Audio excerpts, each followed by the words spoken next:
जय श्री कृष्णा, राधे राधे।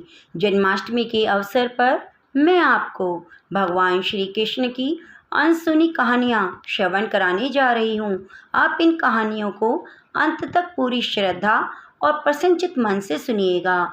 कथा शुरू करने से पहले आपसे निवेदन है, आप हमारे चैनल को सब्सक्राइब जरूर कीजिए और बेल आइकन को दबाना ना भूलें।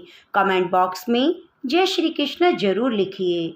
श्री कृष्ण और सुदामा आश्रम में शिक्षा ग्रहण करते थे और युवा अवस्था में थे। एक दिन आश्रम में लकड़ियां समाप्त हो गईं। गुरु माता परेशान होने लगी। गुरु माता ने कृष्ण और सुदामा के साथ उनके अन्य साथियों को अपने पास बुलाया और आज्ञा दी कि बच्चों, आश्रम में लकड़ियां समाप्त हो गई हैं। आप लोग जंगल जाओ, लकड़ियां लाओ।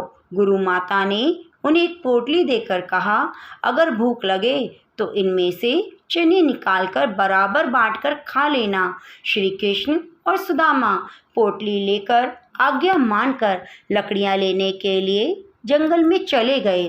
सभी जंगल में पहुंचकर लकड़ियां इकट्ठी करने लगे। लगभग सभी ने लकड़ियां इकट्ठी कर ली, लेकिन शाम हो गई थी। साथ में मौसम बहुत ख़राब होने लगा। मौसम इतना ख़राब हो गया कि बारिश होने लगी। तूफ़ान भी बड़ी ज़ोर से आने लगा। तूफ़ान और बारिश रुकने का नाम नहीं ले रहे थे। तो श्री कृष्ण और सुदामा ने सोचा कि एक पेड़ पर चढ़ जाते हैं, जिससे हम बारिश से भीगने से बच जाएंगे। दुर्भाग्यवश ऐसा ना हुआ। दोनों पेड़ पर तो चढ़ गए, लेकिन वह भीगने से नहीं बचे। बारिश भी अधिक तेज होने लगी थी। बहुत ज़्यादा रात हो गई, लेकिन बारिश नहीं रुकी। दोनों ठंड के मारे कांप रहे थे। तभी सुदामा को याद आया कि गुरु माता ने हमें चने की पोटली दी है। सुदामा ने मन ही मन सोचा, श्री कृष्ण को याद नहीं कि गुरु माता ने हमें चने की पोटली दी है। सुदामा ने चने चुपके चुपके खा लिए। श्री कृष्ण को चनों की चबाने की आवाज़ आ रही थी। तभी श्री कृष्ण बोल पड़े, अरे सुदामा, गुरु माता ने हमें जो चने दिए हैं वे उसमें मेरा हिस्सा लाओ। सुदामा हैरान हो गए और कृष्ण से कहने लगे, अरे मित्र, मुझे लगता है वो चने तो कहीं गिर गए। श्री कृष्ण यह सुनते ही चुप हो गए। वे जानते हैं कि सुदामा चने खा रहा है, लेकिन उन्होंने सुदामा को कुछ नहीं किया। लेकिन समय बीतता चला गया और उन्हीं चनों की वजह से सुदामा बहुत दरिद्र यानी गरीब हुए। शायद वही चने सुदामा की गरीबी का कारण बने। क्या आप मानते हैं कि वही चने सुदामा की गरीबी का कारण बने? हमें कमेंट बॉक्स में ज़रूर बताइए। आइए अब श्रवण करते हैं गोवर्धन पर्वत की कथा। अभी श्री कृष्ण बाल अवस्था में थे।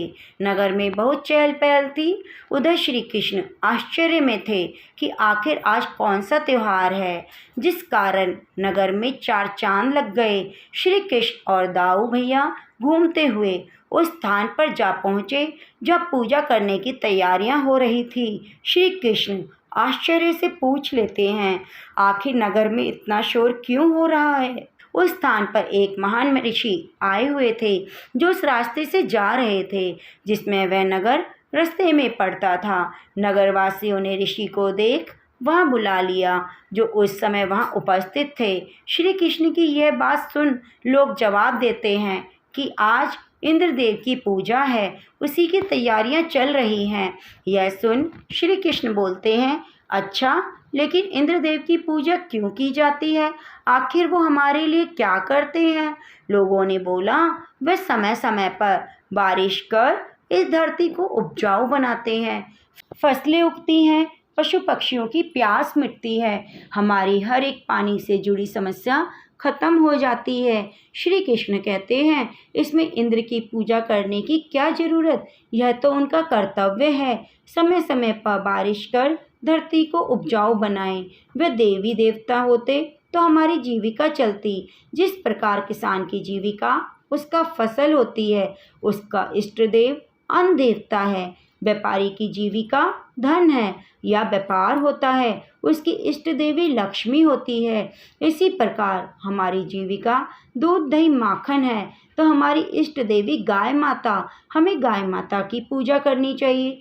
सभी लोग कृष्ण की बात सुनकर आश्चर्यचकित रह जाते हैं। उनकी बातें वे महान ऋषि भी सुन रहे थे। श्री कृष्ण ने ऋषि से पूछा कि आप मेरी बात से सहमत हैं गुरुदेव? ऋषि तुरंत बोल पड़े, हे महान आत्मा, आप अवश्य ही पिछले जन्म में कोई सिद्ध पुरुष होंगे। मैं आपके चरणों में नमन करता हूँ, क्योंकि इतनी सी उम्र में इतना सारा ज्ञान किसी पुण्य आत्मा के पास ही हो सकता है। आपकी बातें मुझे बिल्कुल सही लगी। महान ऋषि ने आदेश दिया कि इंद्र की पूजा छोड़ सभी गौ माता की पूजा करें। इसलिए सभी महान पर्वत गोवर्धन के चरणों में चलो, वही पूजा होगी। ऋषि के आदेशानुसार सभी नगरवासी गोवर्धन पर्वत की ओर निकल पड़े। पूजा शुरू हुई। पूजा से प्रसन्न होकर गोवर्धन पर्वत ने नगरवासियों को दर्शन दिए, भोग लगाया। जब सारी बातें इंद्रदेव को पता चली कि धरती पर अब उनकी पूजा नहीं की जाएगी, उन्हें क्रोध आ गया। क्रोध में आकर उन्होंने वज्र और वाहन निकाले। बिना सोचे समझे इतनी बारिश और तूफान प्रकट कर दिए कि पूरा नगर पानी से भर गया। अब नगरवासियों और पशुओं की जान खतरे में थी। श्री कृष्ण ने पूरे गोवर्धन पर्वत को अपनी छोटी उंगली पर उठा लिया। पर्वत इतना बड़ा था कि सभी नगरवासी उसके नीचे आकर अपनी जान बचा पाए। इंद्र ने पूरा जोर लगाया, लेकिन नगरवासियों का बाल भी बांका न हुआ और हार गए। उन्होंने श्री कृष्ण को पहचान कर उनसे माफ़ी मांगी और उनका घमंड तोड़ा। तब से लेके आज तक गोवर्धन पर्वत की पूजा की जाती रहती है। आइए अब श्रवण करते हैं कालिया नाग की कथा। जो भी पशु पक्षी यमुना नदी के उस कुंड के ऊपर या आसपास से गुजरता वह मृत्यु को प्राप्त हो जाता। कारण था कालिया नाग, वे भयंकर विष, जिसके कारण कोई भी पास से गुजरने वाला मनुष्य या जानवर से हाथ धो बैठता। वहाँ का पानी नीला पड़ चुका था। बेचारे निर्दोष पशु पक्षी उस जल को पीने वहाँ जाते, उनकी मृत्यु हो जाती। उनका क्या दोष था? एक दिन जंगल में अपने मित्रों के साथ गेंद से खेलते हुए इतने व्यस्त हो गए कि उनको पता ही नहीं चला कि कब उनके कुंड में गेंद गिर गई। इतना तो ठीक था, लेकिन कृष्ण ने जोर से गेंद में अपना बल्ला मारा और सीधा कुंड में जाकर गेंद गिर गई। मित्र इस बात से अनजान कि कुंड में भयंकर कालिया नाग रहता है, करने लगे कि तुम्ही ने हमारी गेंद गिराई है, जाओ निकाल के लाओ। श्री कृष्ण तो सब जानते थे और उन्होंने ये जानबूझकर ही तो किया था, क्योंकि वे वहाँ से कालिया नाग को भगाना चाहते थे। कृष्ण मित्रों के हट करने पर खुशी खुशी नदी में कूदने के लिए नदी के किनारे एक पेड़ पर चढ़ गए और पास ही में एक नगरवासी गाय चरा रहा था। वह चिल्लाता हुआ पहुंचा, कान्हा, इस कुंड में मत कूदो। कृष्ण जी थोड़ा रुके, उसकी बातें सुनने लगे। वे कहने लगा, लल्ला, इस कुंड में मत कूदो, इसमें भयंकर कालिया नाग रहता है। लेकिन उसकी बात ना मानते हुए वे कुंड में कूद गए। उस स्थान पर पहुँचे जब कालिया नाग रहता था। कालिया नाग उस समय निद्रा में था। उसकी रानियां द्वार पर खड़ी थी। कृष्ण जी को आता देख रानियों ने कहा, हे नन्हे बालक, कोमल तन वाले, तुम कहाँ से आ गए? और कालिया नाग के विष से तो तुम कैसे जीवित रह गए, जो इतना भयंकर है कि पास से गुजरने वाले को भी मृत्यु प्राप्त हो जाए? श्री कृष्ण कहने लगे, मैं ये जानता हूँ, तुम्हारे स्वामी के विष से निर्दोष प्राणियों की जान चली जाती है और पानी विषैला हो रहा है, इसलिए तुम उनसे कहो कहीं और अपना डेरा बनाए। कृष्ण जी बोल ही रहे थे कि कालिया नाग की आंख खुल गई। श्री कृष्ण उन्हें देखते हैं। वह इतना डरावना, 10 फनों वाला, मुंह से जहरीला धुआं निकालता, आंखें खून जैसी लाल, इतना विशाल और डरावना कि कोई आदमी देखे तो मर ही जाए। जोर जोर से बोलने लगा कि किस दुष्ट ने मेरी नींद में विघ्न डाला। श्री कृष्ण सामने ही खड़े थे।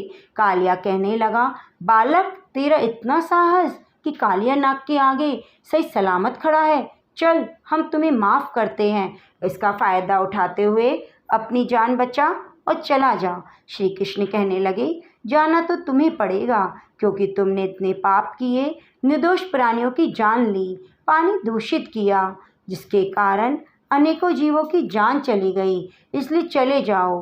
कालिया कहता है, इतना साहस, लेकिन फिर भी मैं तुम्हें बालक समझता हूँ, छोड़ देता हूँ। श्री कृष्ण कहते हैं, मूर्ख, तुम्हें जाना होगा। कालिया नहीं मानता और श्री कृष्ण की और वह प्रहार करता है। श्री कृष्ण ने उसके साथ बालपन में इतने साहस के साथ युद्ध किया कि बलवान शक्तियों वाला देवता भी ना कर पाए। देखते ही देखते भयंकर रूप धारण करने लगा, लेकिन कालिया नाग थक कर चूर चूर हो गया। त्राहिमाम करके वह श्री कृष्ण से माफ़ी मांगने लगा। श्री कृष्ण ने कहा, कालिया, तुम्हारी रानियों के सुहाग को देखते हुए तुम्हारे प्राण बख्श देता हूँ, लेकिन तुम यहाँ से दूर किसी दूसरे कुंड को अपना स्थान बताओ।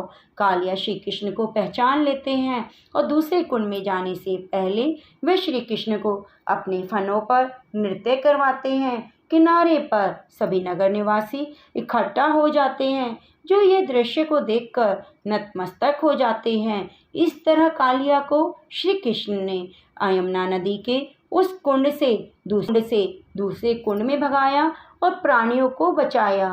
दोस्तों, यह थी श्री कृष्ण की अनसुनी रोचक कहानियों को अंत तक सुनने के लिए आपका बहुत बहुत धन्यवाद। मिलते हैं श्री कृष्ण जन्माष्टमी के अवसर पर ऐसी ही रोचक कहानियों के साथ। आप हमारे चैनल के साथ जुड़े रहिएगा। धन्यवाद।